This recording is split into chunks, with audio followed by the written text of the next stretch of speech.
Have you ever felt like your brain is lying to you? Like there's a voice in your head that insists nothing will ever be good again, no matter what you do. You can look at your life and see the good things. You can hear people tell you that you have so much to be happy about, but the feeling just doesn't connect.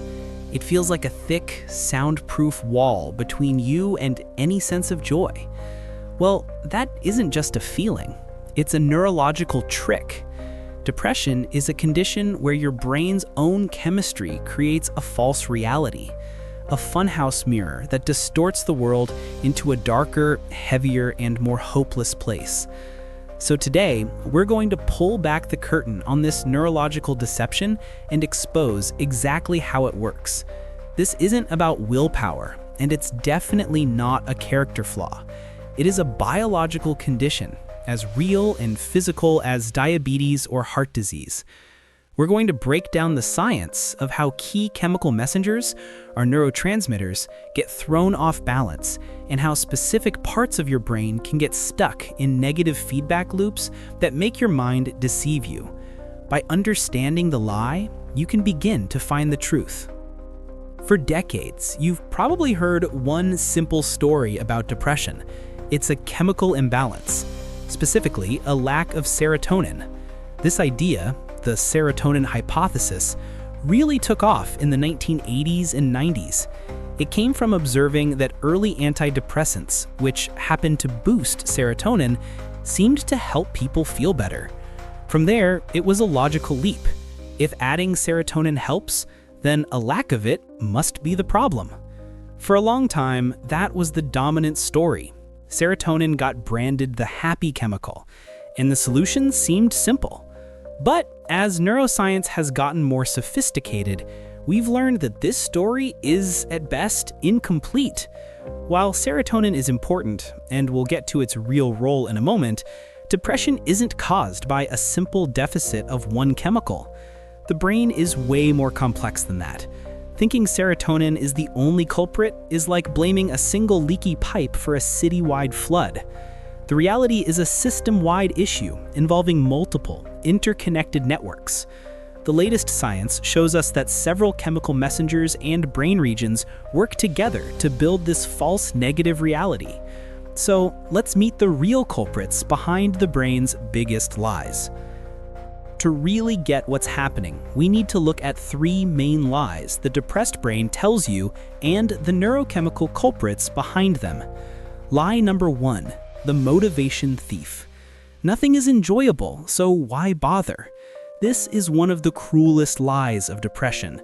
It's a symptom called anhedonia, the inability to feel pleasure from things you once loved. Your favorite hobbies, seeing friends, even eating a great meal. They all feel flat, gray, and pointless.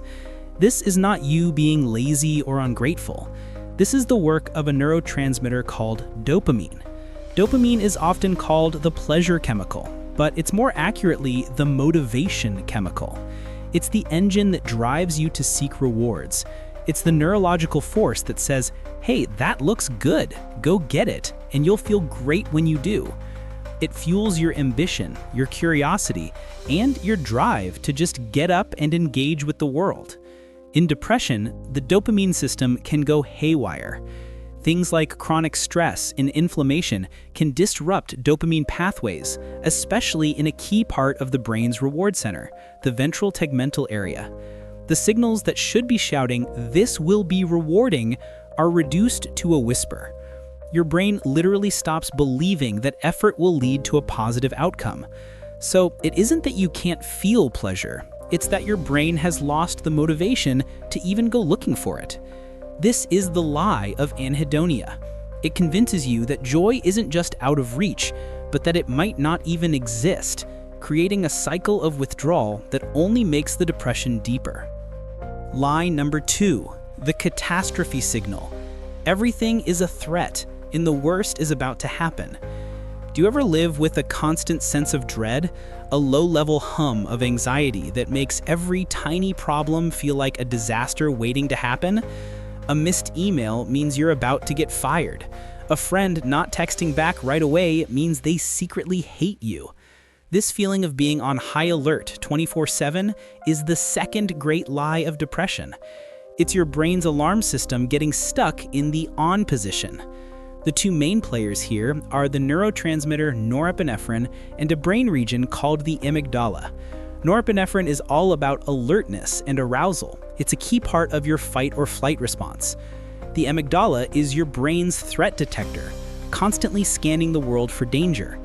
In a healthy brain, the prefrontal cortex, the rational thinking part of your brain, keeps the amygdala in check. It assesses a situation and tells the amygdala, okay, easy, that's not a real threat. But in depression, that connection weakens. The amygdala can become overactive, screaming threat at everything.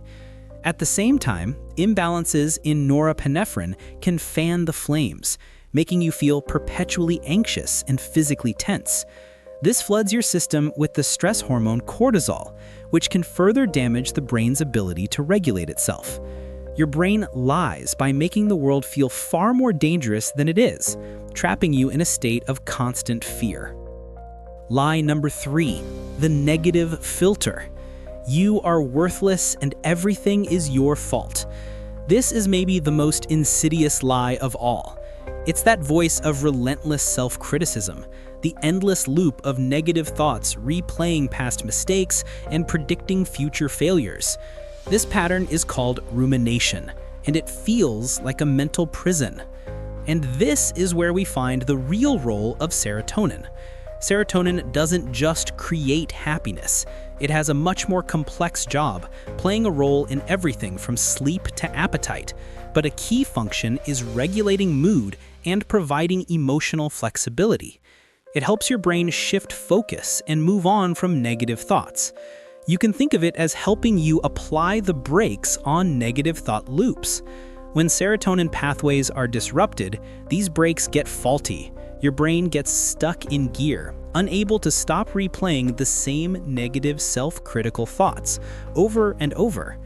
This is made worse by a brain network called the default mode network, or DMN. The DMN is active when your mind is at rest, when you're daydreaming, or just thinking about yourself. In depression, this network can become overactive, and instead of wandering freely, your mind gets locked into an intense pattern of negative self-focus and rumination. The brain is lying by convincing you that these looping critical thoughts aren't just thoughts, but fundamental truths about who you are. It filters out anything positive and magnifies everything negative, building a distorted self-image from failure and hopelessness. The most compelling proof that depression is a physical illness is that it can physically change your brain. These lies aren't just fleeting chemical blips, but over time, they can rewire and even damage critical brain structures. One of the most studied examples is the hippocampus, which is crucial for learning, memory, and managing the stress hormone cortisol. In people with chronic depression, the hippocampus has been shown to actually shrink. A constant flood of cortisol from an overactive stress response is toxic to hippocampal cells, and it impairs the brain's ability to create new neurons, a process called neuroplasticity. This creates a vicious cycle. A smaller hippocampus is less effective at managing the stress response, which leads to more stress and more damage. It also makes it harder to form and recall positive memories, so it's more difficult to find evidence to contradict the brain's negative lies. The good news is some research suggests that with effective treatment, this shrinkage can often be reversed, showing the brain's incredible capacity to heal. But the physical change itself is powerful proof. Depression is not all in your head. It is in your brain, and it leaves a physical mark. So what does this all mean? Your brain lies to you, not because it's malicious, but because its communication systems are compromised. The dopamine system lies by stealing your motivation, convincing you that nothing is worth doing. The overactive amygdala and norepinephrine system lie by making you feel like danger is around every corner. And the dysfunctional serotonin system and overactive DMN lie by trapping you in a vortex of rumination and self-blame. These are not personal failings, they are biological events. Depression is a trick of the light, a distortion caused by faulty wiring and unbalanced chemistry. But the beautiful thing about the brain is its neuroplasticity, its ability to change. Understanding that your brain is lying to you is the first, most powerful step toward reclaiming your reality. It lets you step back and say, "That's not me, that's the depression talking." It's the starting point for seeking help, whether through therapy, medication, or lifestyle changes, all designed to do one thing: help your brain find the truth again. You are not the lie. Understanding this science isn't just an academic exercise, it's a tool for empowerment. When you can spot the lies, you start to take away their power. If any of this is resonating with you, consider subscribing for more content that breaks down the science of mental health. And if you feel comfortable, share a lie your brain has told you in the comments. When you read through them, you'll see just how many people are in this fight with you.